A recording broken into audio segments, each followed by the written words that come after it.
So what I'm going to do here, I'm going to show you how I'm doing these little satin stitch leaves here.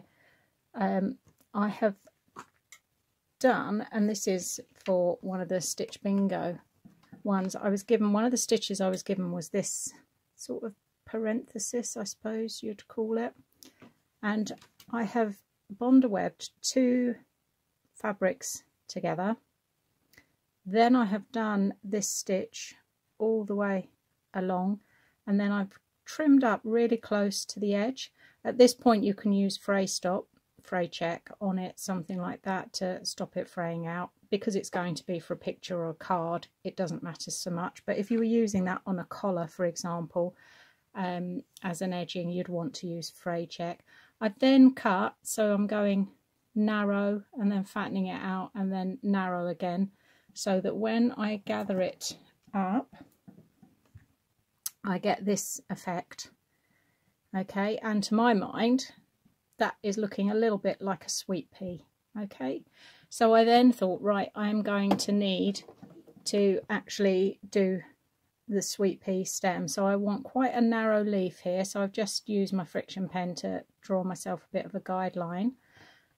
So to get that narrow leaf, I've got my regular zigzag stitch on here, so let me just shift you slightly so that you can see. So I'm on my regular zigzag stitch, which is 07. I've taken the stitch width all the way down to 0.5, the stitch length down to 0.4, so I've closed it up so it's good and tight for a satin. This stitch width I am going to bit on here, so that I can then fatten this out and then bring it back in again to get that leaf shape. Okay, this takes a little bit of practice, but the more you do this, whether you've got a fancy machine or not, as long as you've got a zigzag stitch, you'd be able to use this technique. So I'm just slowly taking it up, and I'm going to stop at about 5 because I want it to be quite narrow for this, and then I'm taking about 3 or 4 stitches every time before I change the width of the stitch. But if I show you, that's what I've got. So I fattened it out and brought it in because I want this nice thin, because it's a sweet pea. This is what you get, don't you? These rather narrow leaves. So I'm going to do this one as well. I'm going from the stem. Let me just bring you in a little bit closer so you can see the stitching on this, because now you know what I'm doing on the other side. So I'm all threaded again, so let's try that sketch again. There we go. So I'm on 2.5, 3, 3.5, 4, 4.5, 5, and then I'm going to start taking it down again, so I'm now on 3.5. But you can hear me as I'm taking that stitch down. If you've got a dial, obviously you're just going to use the turn the dial as you go, but like I say, it's a little bit of a one to practice. So I've got my leaves on there, and then I just want to do these curly whirlies, so I'm going to go to my straight stitch and I'm going to go to my triple stitch, because that is the one that I know, because it goes forwards and backwards, it's going to let me maneuver a fair amount, so I won't need to do quite so many lift and turns as I come into this curl.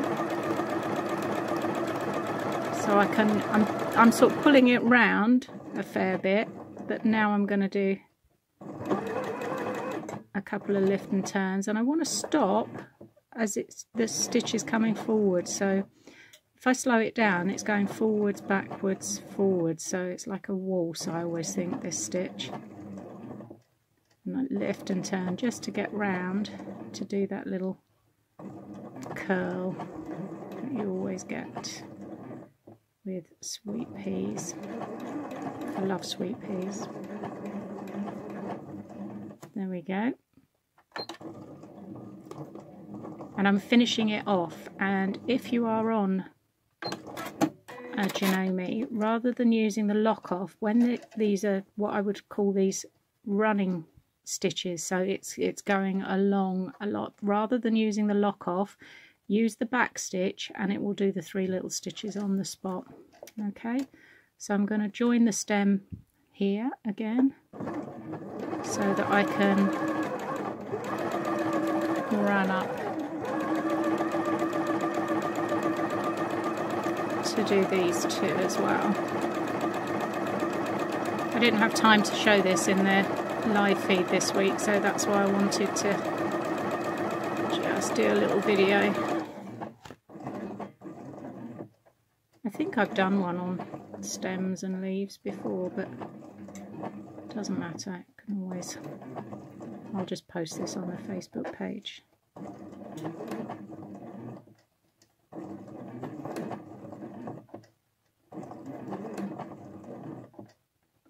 So I'm just walking that stitch round, and then, like I say, press the back stitch, and instead of going backwards, because it's what I would term as a fancy stitch, it just finishes it off. Okay, so it's worth remembering that when you want to finish these sorts of stitches and actually lock it off so it's not going to unravel, use the back stitch. So the same thing applies for things like blanket stitch and zigzag as well. So coming up here, so again, I'm just going to do quite a few lift and turns. Oops, caught on the thing. There we go.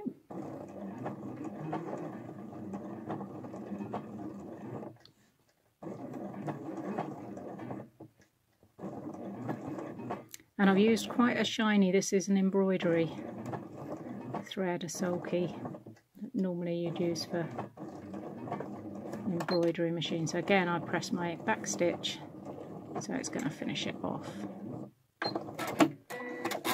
Okay, so let's trim up all the ends. So there we go, we've got our leaves and our little curly bits. So like I say, once I can add a few of, I've done another one, so I'm going to do that one in a second, and then I can actually stitch these on. Okay, and then that's another little one done.